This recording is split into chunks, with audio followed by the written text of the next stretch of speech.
ദൈവതിരുനാമത്തിന് മഹത്വം ഉണ്ടാകട്ടെ. കർത്താവായ യേശുക്രിസ്തുവിൻ്റെ സ്നേഹം നിറഞ്ഞ നാമത്തിൽ നിങ്ങൾക്കേവർക്കും എൻ്റെ എളിയ വന്ദനം. കർത്താവിന് സ്തോത്രം.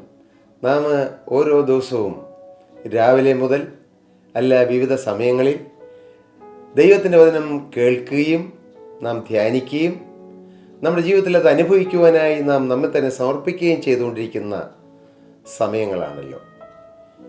ദൈവനാമത്തിൽപ്പെട്ടെ നിങ്ങൾ പലരും തുടർച്ചയായി ഈ യൂട്യൂബിലൂടെ ഈ ടി വിയിലൂടെ വരുന്നതായ വചനങ്ങൾ നിരന്തരമായി കേട്ടുകൊണ്ടിരിക്കുന്നു. നിങ്ങൾക്കേവർക്കും വീണ്ടും എൻ്റെ സ്നേഹവന്ദനം അറിയിക്കുന്നു. കർത്താവ് നിങ്ങളെ ഏവരെയും അനുഗ്രഹിക്കട്ടെ. പ്രിയരെ, സ്വർഗീയ നന്മകളാൽ നിങ്ങളെ നിറയ്ക്കട്ടെ. സ്വർഗീയ അനുഗ്രഹത്താൽ കർത്താവ് നിങ്ങളെ നിറയ്ക്കട്ടെ. കർത്താവിൻ്റെ സ്നേഹവും വാത്സല്യവും നിങ്ങളുടെ മേൽ പകരട്ടെ. ഭൗതികമായ നിങ്ങളുടെ ആവശ്യങ്ങളുടെ മേൽ കർത്താവിൻ്റെ കരം നീട്ടട്ടെ. കർത്താവ് നിങ്ങൾക്ക് സന്തോഷവും സമാധാനവുമുള്ള ആണ്ടുകളും മാസങ്ങളും ദിനങ്ങളും നൽകട്ടെ. ഇതെല്ലാമാണ് എളിയവനായ എൻ്റെ പ്രാർത്ഥന, നിങ്ങൾക്ക് വേണ്ടിയുള്ള പ്രാർത്ഥന. അതെ, ഞാൻ നിരന്തരം ദൈവത്തിൻ്റെ വചനം കേൾക്കുന്ന, ഒരു പ്രാവശ്യമെങ്കിലും ഈ ശുശ്രൂഷയിൽ കടന്നു വന്ന് പങ്കെടുത്തിട്ടുള്ള ദൈവമക്കൾക്ക് വേണ്ടി പ്രാർത്ഥിക്കാറുണ്ട്. എന്താണ് എൻ്റെ പ്രാർത്ഥന? ഞാൻ നിങ്ങളോട് തുറന്നു പറയാം. നിങ്ങളെല്ലാവരും സ്വർഗരാജ്യത്തിൻ്റെ അവകാശികളായി തീരണമെന്ന് ദൈവത്തിൻ്റെ ആഗ്രഹം, അത് നിസ്സാരനായ എൻ്റെയും ആഗ്രഹമാക്കി ദൈവം തീർത്തു. അതുകൊണ്ടാണ് ഈ ശുശ്രൂഷകളെല്ലാം ചെയ്യുന്നത്. നിങ്ങളുടെ കണ്ണുനീർ തുടയ്ക്കുന്ന ക്രിസ്തുവിനെ നിങ്ങൾ അനുഭവിക്കണം. ഈ ഭൂമിയിൽ മാത്രമല്ല, ഈ ഭൂമിയിലെ നമ്മുടെ കണ്ണുനീരുകളുണ്ട്, അതും തുടയ്ക്കപ്പെടണം. എന്നാൽ നിത്യമായ ഒരു കണ്ണുനീരുണ്ട്. അത് വരാതെ ആ നിത്യമായ കണ്ണുനീരിൽ നിന്ന് വിടുവിച്ച് നിത്യ ആനന്ദത്തിൻ്റെ പറുദീസായിൽ കൊണ്ടെന്ന് എത്തിക്കണം. അതാണ് ഈ ശുശ്രൂഷയുടെ ആത്യന്തികമായ ലക്ഷ്യം. അതെ, ആത്മീയമായും ഭൗതികമായും നാം അനുഗ്രഹിക്കപ്പെടണം. ഒരു വശം മാത്രമല്ല. ഒരു ദോശ ചുട്ടാൽ, ഒരപ്പം ചുട്ടാൽ അതിൻ്റെ ഇരുവശവും വേകണം. ഇതുപോലെ തന്നെയാണ് ആത്മീയ ജീവിതത്തിലും. നമ്മുടെ ആത്മീയ ജീവിതം മാത്രം പോരാ, നമുക്ക് ഭൗതിക ജീവിതത്തിലും നന്മകൾ വേണം. എന്നാൽ ഭൗതിക ജീവിതത്തിൽ മാത്രം നന്മകൾ പോരാ, നമ്മുടെ ആത്മീയ ജീവിതത്തിൽ തീർച്ചയായും നന്മകൾ, അനുഗ്രഹങ്ങൾ, ദൈവിക കൃപകൾ നാം പ്രാപിക്കണം. എന്താണ് ആത്മീയ ജീവിതത്തിലെ നന്മകൾ? ഒന്നാമത്തെ നന്മ, ഒന്നാമത്തെ അനുഗ്രഹം, അത് രക്ഷിക്കപ്പെടുക എന്നുള്ളതാണ്. ജീവന്റെ പുസ്തകത്തിൽ പേരെഴുതി ചേർക്കുക എന്നുള്ളതാണ്. ദൈവരാജ്യത്തിൻ്റെ അവകാശം ലഭിക്കുക എന്നുള്ളതാണ്. അതിനുവേണ്ടി ദൈവസന്നിധിയിൽ രക്ഷാവാചകം നാം ക്രിസ്തുവിനെ രക്ഷിതാവും കർത്താവുമായി കൈക്കൊണ്ടുകൊണ്ട് യേശുവിനോട് ഉടമ്പടി ചെയ്യുക. കവനൻ ഒരു ഉടമ്പടി, ഒരു ഉടമ്പടിയുടെ ബന്ധം, ക്രിസ്തുവുമായി ഒരു ഉടമ്പടിയുടെ ബന്ധം.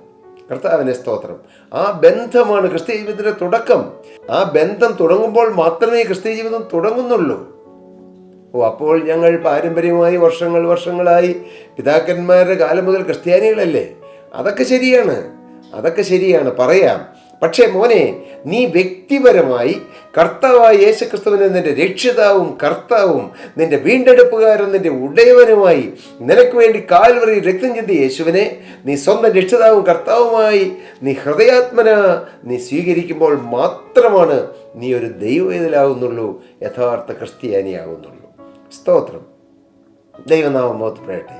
അതേ, കർത്താവ് നമുക്ക് ആത്മീയ അനുഗ്രഹങ്ങൾ തരുന്നു, ദൈവരാജ്യത്തിൻ്റെ പദവി തരുന്നു, കഴിഞ്ഞകാല പാപങ്ങൾ ക്ഷമിച്ചു തരുന്നു, നമുക്ക് ക്ഷമ തരുന്നു, ദീർഘക്ഷമ തരുന്നു, ദൈവത്തിൻ്റെ കരുണ നമ്മുടെ മേൽ പകരുന്നു, നമ്മുടെ ഹൃദയത്തിൽ സ്വസ്ഥത തരുന്നു, ശാന്തത തരുന്നു, സമാധാനം തരുന്നു.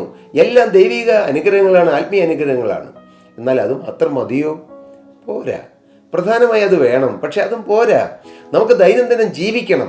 ഈ ഭൂമിയിൽ ജീവിക്കുമ്പോൾ, നാം ജഡത്തിൽ ജീവിക്കുമ്പോൾ നമുക്ക് ആഹാരം വേണം, നമുക്ക് വസ്ത്രം വേണം, നമുക്ക് പാർപ്പിടം വേണം, നമുക്ക് സൗകര്യങ്ങൾ വേണം. അത് ദൈവം അറിയുന്നു. തീർച്ചയായും ദൈവം നമുക്ക് തരും. ഹല്ലേലൂയ. അതുകൊണ്ട് നിങ്ങൾ ഓരോരുത്തരും ആത്മീയമായും ഭൗതികമായും അനുഗ്രഹിക്കപ്പെട്ടവരായി തീരണം. വെളിപ്പാട് പുസ്തകം 22-ാം അധ്യായം അതിൻ്റെ 4-5 വാക്യങ്ങൾ വായിക്കുമ്പോൾ അവിടെ എഴുതിയിരിക്കുന്നു, അവർ അവൻ്റെ മുഖം കാണും, അവൻ്റെ നാമം അവരുടെ നെറ്റിയിൽ ഇരിക്കും. ഇനി രാത്രി ഉണ്ടാകുകയില്ല. ദൈവമായ കർത്താവ് അവരുടെ മേൽ പ്രകാശിക്കുന്നതുകൊണ്ട് വിളക്കിൻ്റെ വെളിച്ചമോ സൂര്യൻ്റെ വെളിച്ചമോ അവർക്ക് ആവശ്യമില്ല. നാം കുറച്ച് നാളുകളായി വെളിച്ചത്തെക്കുറിച്ചും ഇരുളിനെക്കുറിച്ചും പഠിച്ചു വരികയായിരുന്നു. അത് രണ്ട് ശക്തികൾ, ഒന്ന് ഇരുളിൻ്റെ ശക്തി, അന്ധകാരത്തിൻ്റെ ശക്തി, സാത്താന്യ ശക്തി. എന്നാൽ മറ്റൊന്ന് വെളിച്ചത്തിൻ്റെ ശക്തി, അത് ദൈവിക ശക്തിയാണ്. വെളിച്ചം.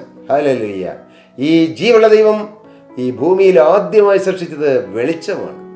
വെളിച്ചമുണ്ടാകട്ടെ എന്ന് ദൈവം കൽപ്പിച്ചു. ഈ ഭൂമിയിൽ പാഴും ശൂന്യവുമായി അന്ധകാരം നിറഞ്ഞ ഭൂമിയിൽ വെള്ളത്തിന്മേൽ പരിവർത്തിച്ച ദൈവത്തിൻ്റെ പരിശുദ്ധാത്മാവ് വെളിച്ചമുണ്ടാകട്ടെ എന്ന് ജീവനുള്ള ദൈവം കൽപ്പിച്ചപ്പോൾ വെളിച്ചമുണ്ടായതായിട്ട് നമുക്ക് വായിക്കാം. വെളിച്ചം നല്ലതെന്ന് ദൈവം കണ്ടു. ഉൽപ്പത്തി പുസ്തകത്തിൽ ഒരു വെളിച്ചമുണ്ട്. എന്നാൽ വെളിപ്പാട് പുസ്തകം അവസാന അധ്യായത്തിലും വെളിച്ചത്തെക്കുറിച്ചുണ്ട്. ഈ വെളിച്ചം ഏതാണ്? ക്രിസ്തുവാണ് വെളിച്ചം. ജീവനുള്ള ദൈവമാണ് വെളിച്ചം. സത്യപ്രകാശമാവുന്ന ക്രിസ്തു നമ്മുടെ ഹൃദയത്തിൽ വന്ന് ഉദിക്കുമ്പോൾ, അഥവാ നാം രക്ഷിക്കപ്പെടുമ്പോൾ, നാം വീണ്ടെടുപ്പ് പ്രാപിക്കുമ്പോൾ, നാം മാനസാന്തരപ്പെടുമ്പോൾ, നമ്മുടെ പേര് ജീവന്റെ പുസ്തകത്തിൽ എഴുതുമ്പോൾ നമുക്ക് ദൈവം തരുന്ന ഒരു ഭാഗ്യ പദവിയാണ് വെളിച്ചത്തിൻ്റെ വ്യാപാരം നമ്മുടെ ഹൃദയത്തിൽ തരിക എന്നുള്ളത്. വെളിച്ചം. ഹല്ലേലൂയ. വെളിച്ചം ക്രിസ്തുവാണ്. ഇവിടെ വെളിപ്പാട് പുസ്തകത്തിൽ പറയുന്നു, അന്ധകാരത്തിൽ നിന്നും അത്ഭുത പ്രകാശത്തിലേക്ക് ഒരു മനുഷ്യൻ വന്നു കഴിയുമ്പോൾ ദുഷ്ടപിശാചിനോട് യാത്ര പറഞ്ഞ്, അന്ധകാരത്തിൻ്റെ പിശാചിനോടും അന്ധകാരത്തിൻ്റെ പ്രവൃത്തികളോടും യാത്ര പറഞ്ഞ്, സത്യപ്രകാശമാകുന്ന ഞാൻ ലോകത്തിൻ്റെ വെളിച്ചമാകുന്നു എന്ന് പറഞ്ഞ ക്രിസ്തുവിലേക്ക് ഒരാൾ വരുമ്പോൾ അവൻ്റെ ജീവിതം വെളിച്ചമുള്ളതായിത്തീരുന്നു. പാപക്കറകൾ കഴുകപ്പെടുന്നു.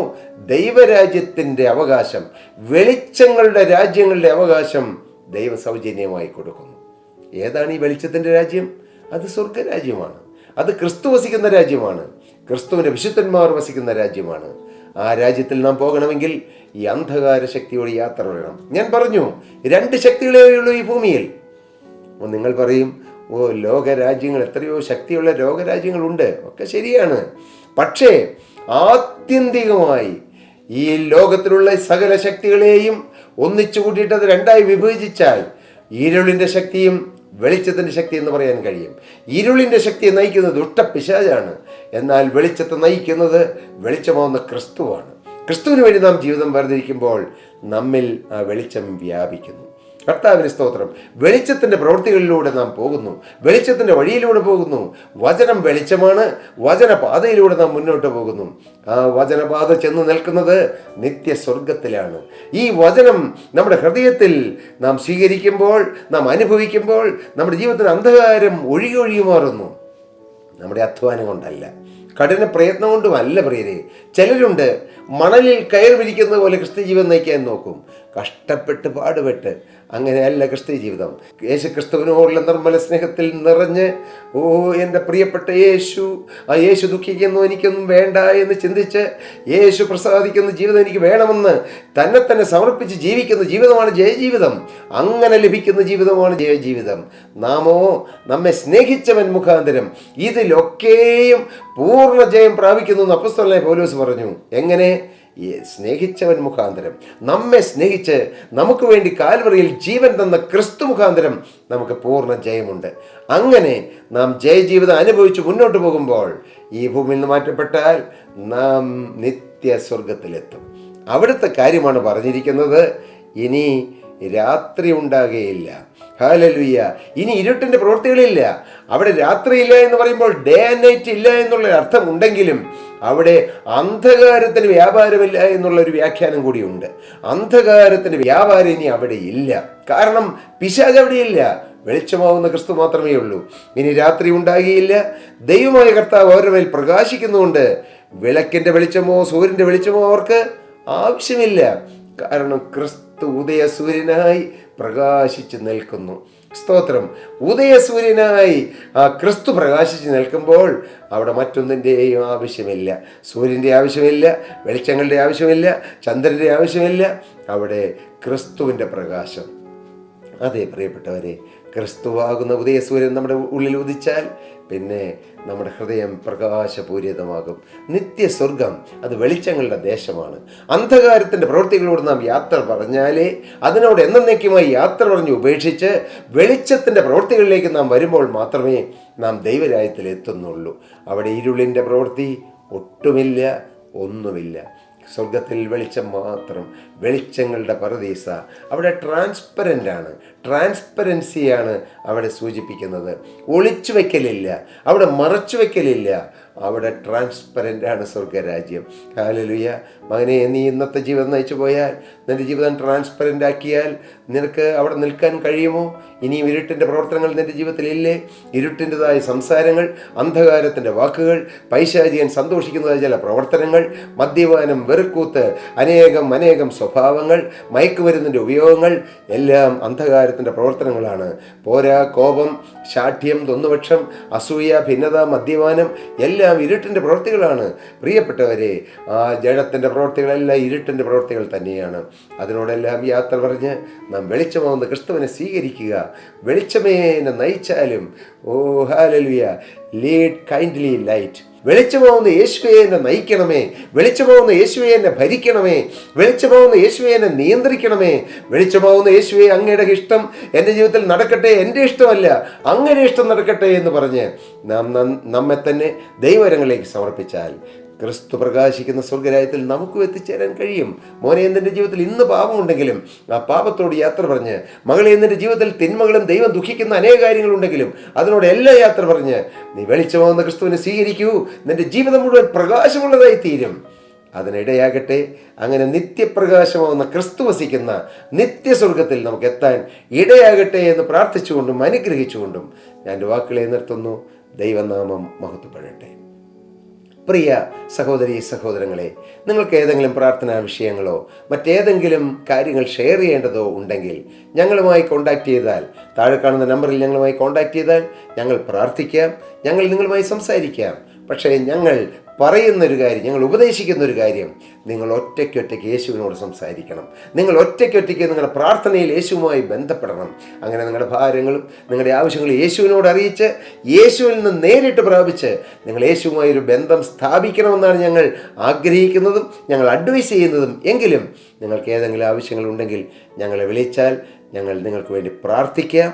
കർത്താവ് നിങ്ങളെ നിറപടിയായി അനുഗ്രഹിക്കട്ടെ. ദൈവനാമം മഹത്വപ്പെടട്ടെ.